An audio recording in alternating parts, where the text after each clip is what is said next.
Jack Green moves to the UKCT team alongside Sam Hopkinson.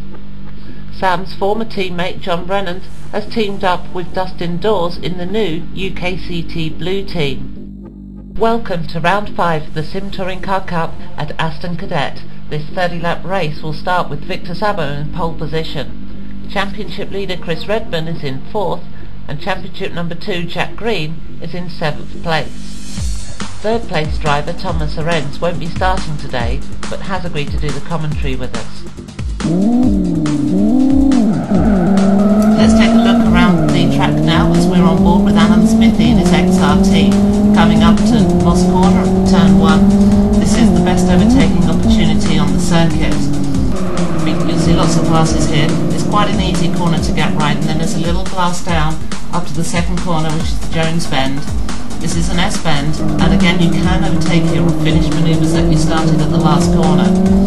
Out of this corner we come over Hawthorne Crest and into a reasonably technical corner. It's important to try and get as much grass on the left hand side here as you can. We really cut the corner as much as possible without hitting the tyres. And that brings us up to Eau Rouge. This is a really dramatic corner. It's a hard one to get right. Can't take any grass on the right hand side because that'll leave dirt on your tyres, and that'll really mess you up as we complete the lap and go through Holmes Dip. If you've caught grass through Eau Rouge, you'll be drifting through here. And then that brings us on to the start finish straight, 30s, and that completes the lap. With me today is Thomas Arends, former STCC driver, who might be coming back to the series if I can talk him into it. Hello Tommy, and welcome to the show. Thank you. We had an accident in the heats earlier which left the grid a little jumbled, and I'm sure the feature race won't let us down either. Green light, so let's have a look now. Victor Szabo has not got as good a start as Chris Ramish, who's taken the lead into the first corner. Sam Hopkinson's got a line alongside Patrick Galaski and is going to take third position as we go through the first corner. Hopkinson has a look at Szabo, but it doesn't come off for him. Galaski's keeping on the power, that's keeping Chris Redman back into 5th position. Redman's going to have a look up the outside. Baker's going to try and come through, but there's not enough room for him there.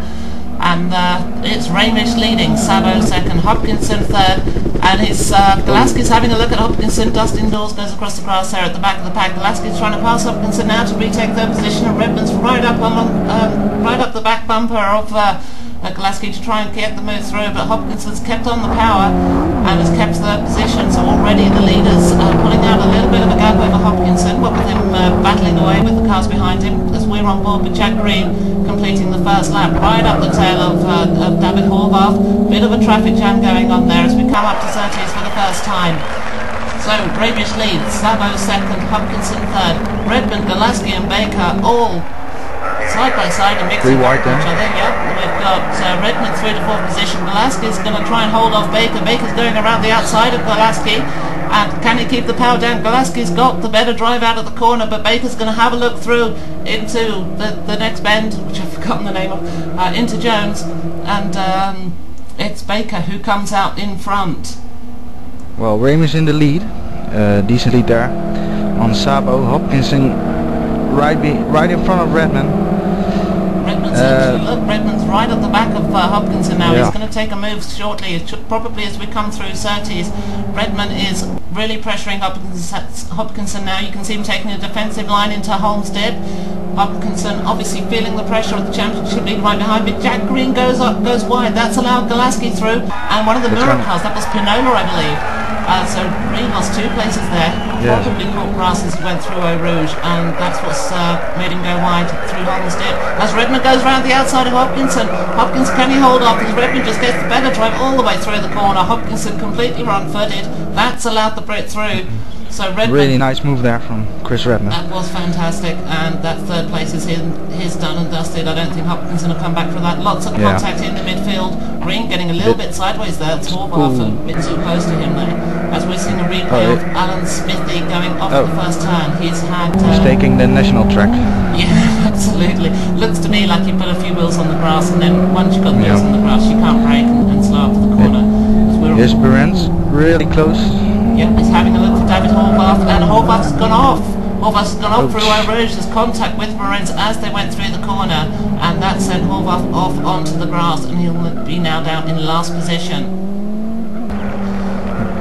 unlucky for the guy. That was indeed, as Baker is putting the pressure onto Hopkinson now, as Hopkinson takes the defensive line into the first bend, and he's actually gone a little bit wide on the entry and pushed Baker wide. We're seeing a replay now of the Horvath and Behrens incident. You see Behrens is pressuring the back of Horvath, and a nice pit maneuver. Yeah, it's tapped him a few times and has gone off, and Behrens will be up in front of the stewards for that one, I'm sure. We'll see about that. Looking at the leaders, looks like Sabo is actually not too far off Ramish, and we've got Redmond there as well, so we've got a 3-car battle forming for the lead here. Redmond closing in really fast now. 2 laps ago he was passing Sam Hopkinson, and now he's already behind the 2 leaders, so he's on a good pace today. It certainly is, and it's looking in good form. It's a top FXO driver. We could well see Redmond in the front by the end of this race. The FXO very much the dominant car around this track. The RB4 is our midfielder class today, and the XRT our back market class. As Sabo again doing a fantastic job and outperforming his car once more. Yeah, he's a very quick driver from Team Inferno. I must say, I've driven races against him, but I couldn't keep up with him. He's just hell fast in that XRT. Well, that surprises me, Tommy, because you're not a slow driver yourself. As Redmond has a look at Sabo down the inside into Winkelhock corner. Redmond, it's just cleanly through. No defence for Victor Sabo. Completely wrong-footed by Redmond, and he is straight through into second position. It didn't struggle him at all, did it? He was just straight past him. And Redmond's racecraft is superb. He is absolutely great racing at the moment. Okay, that was a bit stupid English, but I'm from Holland, so don't blame me. Well, Chris seems to have absolutely no trouble with batting other cars, and we're looking at Pinola there is overtaking Sam Hopkinson. So Hopkinson still going back through the pack. He's taken defensive lines the whole race, and he's sort of stayed on the defensive. And Pinola there has got the position from him as we ride on board with Sam's new teammate Jack Green, formerly in the MG powered coloured car in previous races, is now in the UKCT team. And there's a caption on screen there. That's Chris Ramish ahead of Chris Redmond by 1.81 seconds. We'll give you this caption again as the laps unfold to see if that gap does come down, which I expect it will. It's a new caption for this round. I hope you enjoy that one. So Pinola ahead of Hopkinson, and what's that? That's is that 4th position or 5th? Pinola in 5th, I think. So Golaski has disappeared, I think, from the leaderboard. Well, don't know where he went then. Yeah, he's dropped right back. So as we're looking at the tail of the pack now, and Virmaki also, he was further up than that a few laps ago, so he must have had an incident somewhere on track. As we're looking at John Brennan lead around Dustin Dorsey's teammate, Viegli and Virmaki side by side at the moment, followed by Attila Head, and last there, David Horvath has caught the pack up after his incident earlier and will now start working his way through. Ramish to Redmond now just 1.25 seconds, so 0.6 of a second off in that lap, as closing the gap quickly. He is indeed. Vigli's gone very wide, and that's allowed his teammate to overtake him. Except Vigli stayed on the power and is going to try and keep the position, as Virmaki there is having a look at Dustin Dawes as we go through Jones. So very much a big pack battle going on there as they all jostle for position. It's quite an intense battle. I hate to... very close, very nice to see. It's awesome. Great to watch it, but I wouldn't want to be driving in it. Just one mistake and 6 cars are going to go off the track. Yeah, I understand your concerns. And saying that, we've just had a car go off. That's Laka Viegli, and David Horvath has ended up on the grass. As they went into a rouge there, we had 3 cars side by side. Looked to me like Viegli was very much on the outside and took to the grass, and I didn't really see what happened to Horvath there as to why he took the grass. Let's have a look at the replay now. So Viegli's gone wide. He's just gone wide. Yeah, Hep hasn't. Hep hasn't taken the apex at all. He's been avoiding his teammate, and Horvath, of course, has just taken to the grass to avoid again. Them Horvath in the grass over there. He seems to like that not bit of good grass, for the guy. Set up a picnic table for him. Redmond closing the gap now. Yeah, actually, I think. I mean, that gap would have been measured as they crossed the start-finish line, but it's a lot less than that now, as Redmond is all over the back of Ramish. Both these guys, well, they're both called Chris, they're both into dragster racing, so kindred spirits there. but very much, very different on this track. We've got Chris Ramish in an RB4 and Chris Redmond in an FXO. The FXO very much the dominant car here. Yet again, it loves the tarmac tracks. The RB4 is a heavy brute to get around Tommy? What's your take on it on tarmac tracks? I try to brake as late as I can because of the four-wheel drive. You can always make your way through the corner one way or the other. I try to get on the throttle real early and just a little bit drift it out of the corner and try to get the advantage of the fast acceleration out of the corners and hope I can stay in front of the FXOs. So that's the secret to all your world records, is it? Well, yeah, on my world records I try to drive decent lines and not use too many steering lock in the corners. Just, yeah, I don't know how to explain it, it's just a feeling I've got with the car. Well, it certainly served you well. So, as we're looking now, Redmond all over the back of Ramish, yes. And there's not a lot in it now. Chris Redmond surely is going to overtake him in the next couple of corners. He's going for the outside round Jones. Is he going to switch back in here? Chris Ramish has got it covered. There's no room for Redmond to take over the curb there. But he's going to have a look through here, surely. Oh, Ramish covers the line, so Redmond's going to be forced to take the outside line. He tries to come up the inside, but there's no room for him anywhere. So Ramish keeps Very position. nice driving from Ramish over there. Yep, that was great defending, wasn't it? That Redmond was sure to go through when a number of other drivers in the field would have been past there, but Ramish has held him off. And that was fantastic driving, and he deserves to keep the lead for now. Yeah, for now, because there's Redmond again. He's having another look. He's going to make a move around the outside. They're side by side as we come through 30s. Redmond got the drive out of the corner. Chris Ramish is under pressure now as we come into Moss Corner. He got the advantage of the faster top speed. Ramish keeps the position, but he has gone very sideways. It looks like his tyres are starting to fade. A little bit of drift there from Ramish. He might lose his position right now. Young Redmond's looking very strong for a move around the outside as we come back into Jones again. They're back where they were a lap ago. A little bit of contact as we went through the bend. Redmond now all over the back of Ramish. Can't hold out for much longer, surely. The American driver really feeling the pressure of Redmond attacking him now. And that's allowed Victor Sabos to catch the pair of them up. He's just 1.5 seconds behind him now and could get involved in this battle for the lead. Yes. Well, if they continue for a lap or three, he's on the back of Redmond, that's for sure. Absolutely, and we're looking at a battle slightly further back. No, sorry, we're back with absolutely wrong. We're back with the leaders. That's Ramish in front. There is a battle for 4th and 5th position going on. That's Hanu Panola and Stuart Baker. As we look at Redmond forced to the outside again by Ramish. Ramish a little bit slow through the apex to cover the apex line, and that's prevented an attack from Redmond this lap. Redmond now going for the outside, and he's trying to switch back, and Ramish just has the line covered wherever Redmond looks for a pass. Ramish has it covered. He's got him well and truly under control now. But look at that, he's on such defensive lines now. Yes. He's got to wait for a mistake, otherwise he is unable to pass. Yeah, and I don't think Ramish is going to make one. It's a very, very competent driver. We've seen him at a number of races this year do very well. He's just had a little bit of bad luck and never been able to get to the front. As Sabin there goes a little bit wide as we come out of Eau Rouge. Of perhaps cost him a little bit of time and an opportunity to get onto this battle before it resolves itself, because you just kind of get that feeling that Redmond has the measure. He's going to pass Ramish surely any second, yeah, because Ramish very is, shortly. and how long can you withstand an assault like this from such a good driver? Yeah. I saw him drifting around the corners there. It means his tires are getting hotter and hotter, so it won't take long from now. Sure, and Redmond's actually making a strong move for it now on lap 12, yes. And his switchback's in. Redmond's alongside yes. his throw. Redmond has overtaken nice Ramish. Oh, it's all over for the American now. It's second position, and there's really no coming back against Redmond in an FXO. So that's impossible. Yeah, it's gone. We're looking at the battle for second place now. We won't be seeing much more of Chris Redmond in this race. He'll just be off into the distance. But second position now, we've got Ramish on hot tyres, and Sabo has been calmly catching these two up for the last few laps. We did see him go a little wide through Eau Rouge, but a little bit of contact, but very nice pass there. Was indeed.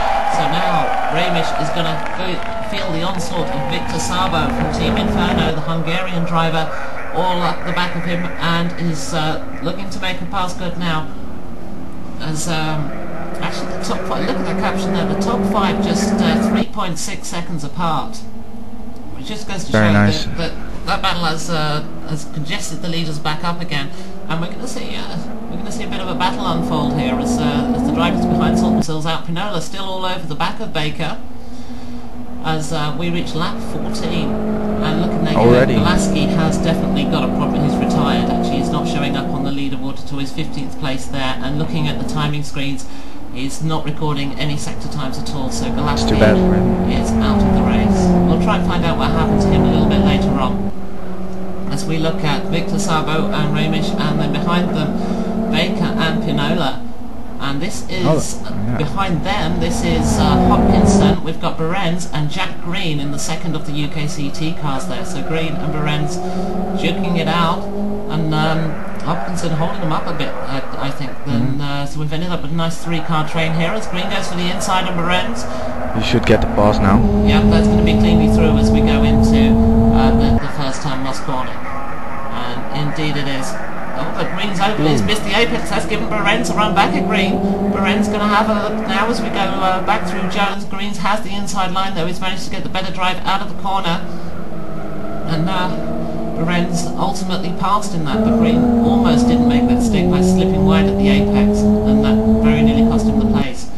So now Green all over the back of his new teammate. And Berens is refusing to give up, isn't he? He wants to come back at Jack Green. Well, I understand. You always want to win a place. If doesn't matter which car you are trying to overtake. It's sometimes it's really frustrating to know there's a driver that's, when you're in the same car, isn't as fast as you. It might sound a bit arrogant, but it isn't.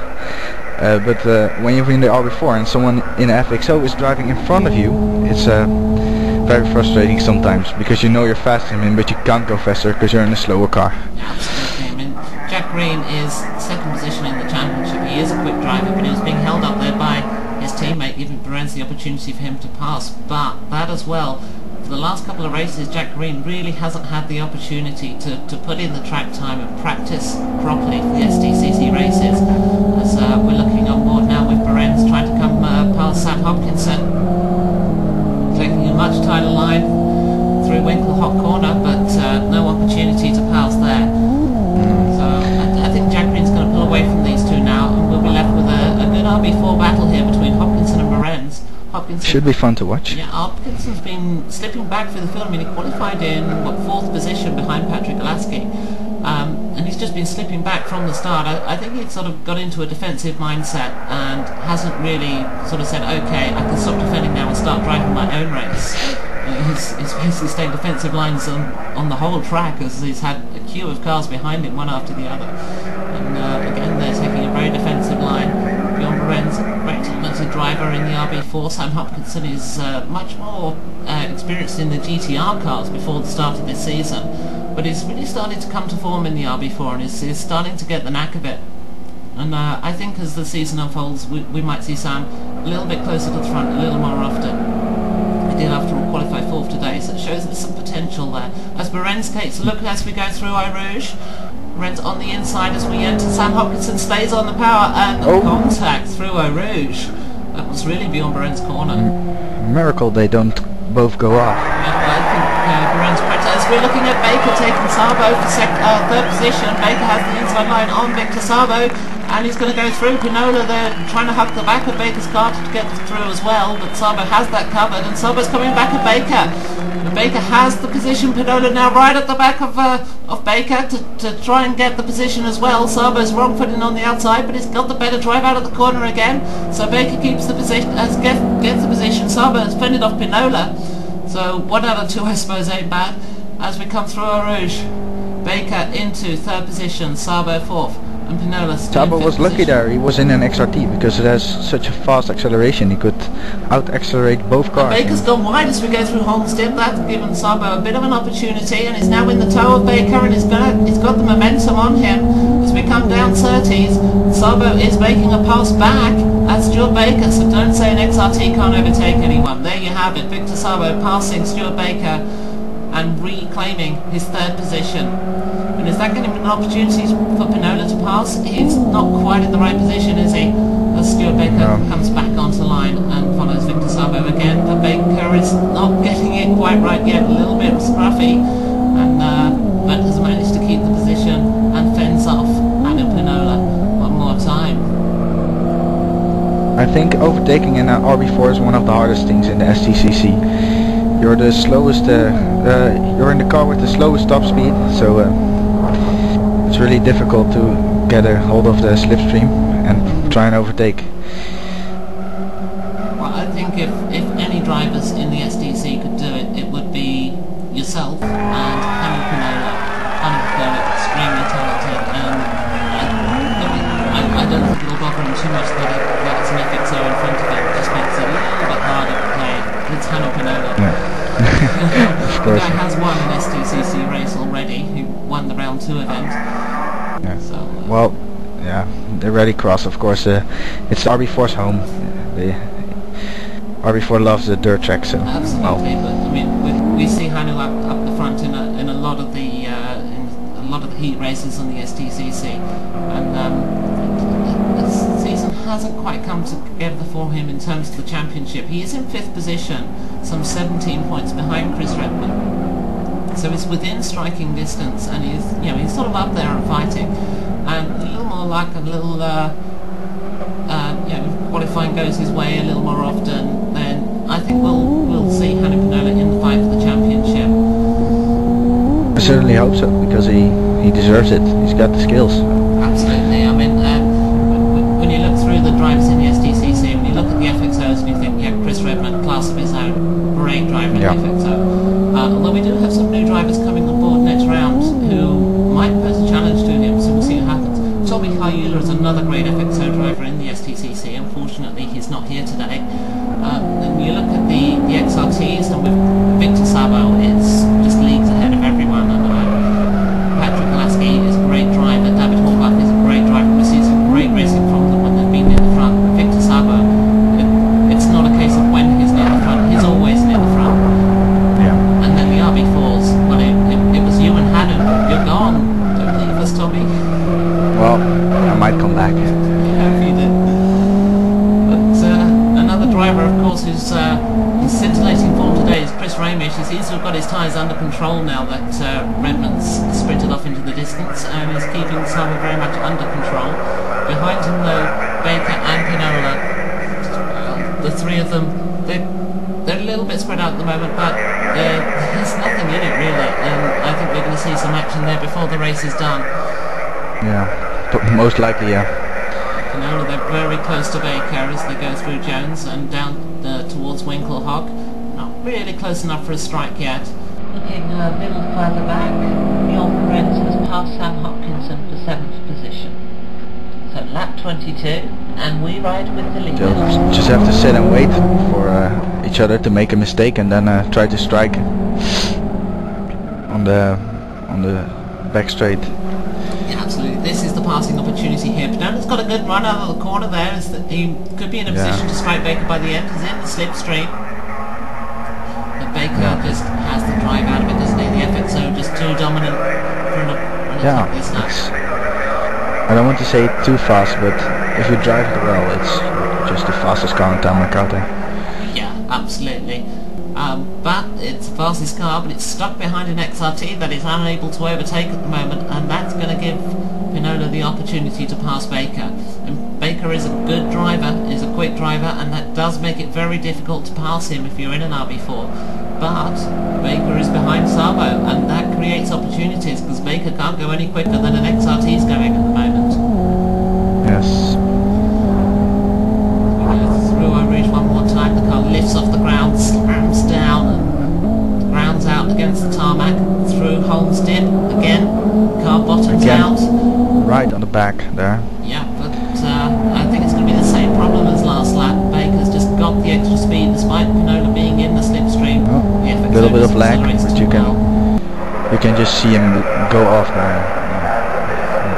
Yeah, lag is an unfortunate side effect of internet connectivity. So, and in fact, speaking on that subject, we've got news now of why Patrick Lasky has retired. He did indeed disconnect. He lost his connection to the server, so that's why he's retired. That's unfortunate, really. That's not the way you want to retire from an STCC race. So, here we are at lap 24, I think. We're coming up now to back markers. This is John Brennan being lapped by Chris Redman. That could throw a spanner in the works with this battle behind, as this this crowd. You see, they're only 5-6 seconds behind, so they'll come up to John Brennan before the end of this race, and that could be an opportunity for a passing move there. Should be interesting. Well, again, the same story down the straight. Yeah, every lap is pretty much the same, isn't it? Pinola gets the better drive through the end of the lap, through Eau Rouge and through Holmesdale. He gets the advantage over Baker, gets the better exit, but then Baker's able to just drive away on the straight. So maybe Hannu needs to be looking to pass around this part of the circuit instead. Yeah, RB4 is also very fast there. But if Baker's not making the mistakes, there's going to be fewer opportunities. He's got Hannu pretty much under control, but he's not really monstering the back of Victor Sabo though, and I would have expected to see that. It just goes to show how quick Victor Sabo is in that XRT. Yeah, again. And we're having a look now, Pinola having a look back the inside of Baker. He's got the line, came out of nowhere. Hannu Very Pinola nice. has just surprising completely. Yeah, but look at that. Baker's taken the exit out of the corner. They're still side by side. There's an opportunity for Baker here to reclaim his position. He's done it entirely on the straight. And I think, Pinola's having a little comeback at him. A little bit of contact. And it doesn't quite pay off for Hannu Pinola. But I think actually Pinola didn't make that move work, because as they came out of Holmesdip, he didn't use all of the track and he didn't really get the power down in his own car. And that's what enabled Baker to come back. I don't think that was complete FXO dominance there. I think Hannu really should have used a little bit more of the track and got a little bit more power down. Yeah, I agree here. Just 4 laps to go. A little bit of action last lap. Can Hannu Pinola come back at Stuart Baker and make another attempt to pass before this race is done? And can Baker close down the gap to Sabo, because Pinola's getting a bit wild there, isn't he? So, yeah, small drift. That's given Sabo a little bit of a breather, and so we'll see if Baker closes that gap back down and gets in a position to pass again. I'd say Raimish has pretty much got them under control. He's just pacing himself, but we're coming up to John Brennan now, so let's see how they get past him, because it's not easy to get out of the way sometimes on a track like this, which doesn't have much in the way of straights. So yeah. we'll see what they do. So Raimish is going to be able to pass him probably now. Yeah, it's taken him now. So that means Brennan is going to be ahead of these three as they go through Eau Rouge, and that's going to bunch him up a little bit. There's not really an opportunity for Brennan to get out of the way of all three of them fairly until after this corner, and that's allowed Baker to close the gap up. Brennan moves over. Sabo's going to pass him here. Oh, Brennan's been forced to the inside, so they're all going to have to drive around the outside of him. And let's see how that's closed them down. They are indeed a bit closer. Raimish has been given a bit of breathing room. The other three now a little bit closer than they were, but still not really close enough to make the move. As we watch back from Victor Sabo's car to Stuart Baker. Sabo in third, Baker in fourth, Pinola in fifth. The three of these now locked in battle until the end of this race. It's Baker. Yeah, you can see the FXO can brake a little later for those corners. The XRT, not the most stable car under braking. And I think that's going to have ramifications, because of course next round in the STCC we're banning driver aids. A lot of the drivers are using various virtual equivalents of electronic driver aids. One of the common ones is blipping the throttle on downshift. Yeah, I use that one too. Cheater. So, but they're going to be outlawed at the next race, so that's going to affect some drivers more than others. And it could even bring an end to Chris Redman's dominance, because he's been very vocal in not wanting the challenge. So yeah. Let's see what happens there. These three very close. Look at Baker is right up with Sabo now. We could see a passing manoeuvre in the next couple of corners. So Baker is getting ready to line Sabo up for a pass. Pinola not quite with it at the moment, but as these two squabble for position, he should get right up there as well. In fact, you can see now, yes, he is in position. So all three of them, as they go over the Hawthorne crest, all three of them very much in position to strike. One small mistake here, and it's going to be back 2 places for Victor Sabo as we come up to Eau Rouge, looking back to Stuart Baker's car.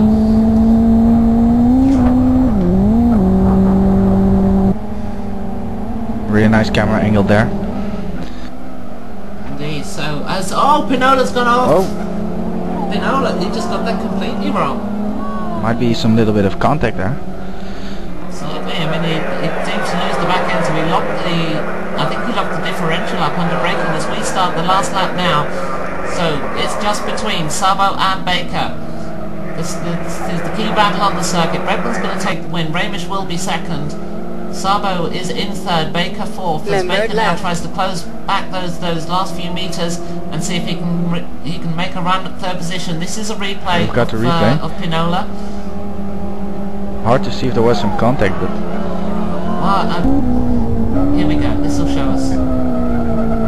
Yeah, there's slight contact, but I think that the biggest problem there for Pinola was that he locked the brakes up. As we're watching now, we're back with the battle for third position. We're on board with Stuart Baker as he makes his last ditch attempt at Victor Sabo. Chris Redmond takes the victory as Baker now, he's got the drive out of the corner. Baker is going to have a run at Sabo as we head up to the finish line. Baker and Sabo side by side. It's Sabo slightly in front. Baker's giving it all he's got, but the XRT has kept just enough of an advantage and keeps his third position. Congratulations to Chris Redman again. Yeah, again. This is his third or fourth victory, I don't know. I'm beginning to lose count. It's his fourth victory, but his third in a row. Yeah, fourth victory, third in a row. So. Oh, he's certainly on a strike there.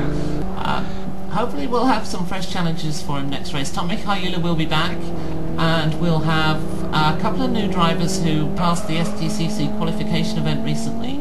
So Chris Redman's gonna have some fresh challenges there at the front in the FXO.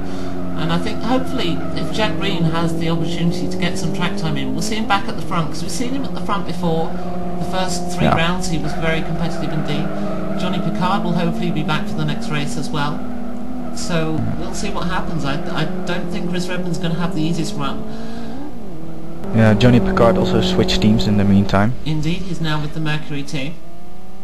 Yeah. And but he is still an entry to the STCC, so hopefully we'll see him at the next round, but it'll be in new colours. Yeah, let's hope so. So we've got Chris Ramish in second position. What did you make of his race? Yeah, it was a clean race. RB4 always gets a good start. In one of the, can't get the word, the Fernway Club race, I went from 7 to 3 on the start. That was a fantastic start, actually. But, yeah, it was the best start I ever did on a race, I think. But yeah, got a clean lead, but Chris Redman just was too fast. Yeah, absolutely. Do you think there's any opportunity in a race like that? I mean, if it was you or Hanu out there in the lead, do you think you could have held Chris Redman off, or do you think that was just inevitable? Yeah, it is possible. Theoretically, it's possible, but yeah, it's putting it off is another matter. Yeah, exactly. Victor Sabo, he did pull it off. Really, he held Stuart Baker up and he kept the place. So credit to him for that. It's third position and another good points haul. So he'll get the back marker class bonus as well. So he's basically won the XRT race and came third overall, and he'll get points for both. That was a great drive, Chris. Second position. Did you think at all you might have won that at any stage? No, I had no chance against Redmond. I think he's a better driver than me, and he had the faster car. I just tried to hold him off as long as I could. What about Victor Sabo? He was hunting you from behind. He was quite dangerous to you, wasn't he? Yes and no. I mean, I saw him coming up behind me, but I had overheated my tires with the fight with Redmond, so I was at a slower pace trying to keep the tires cooled down. And when I saw him creeping up on me, I just let it go and went as fast as I could, just keep him behind me. Well, that's all we've got time for in this month's broadcast, but we'll see you next month from Blackwood Grand Prix Reversed. Ta-ra for now.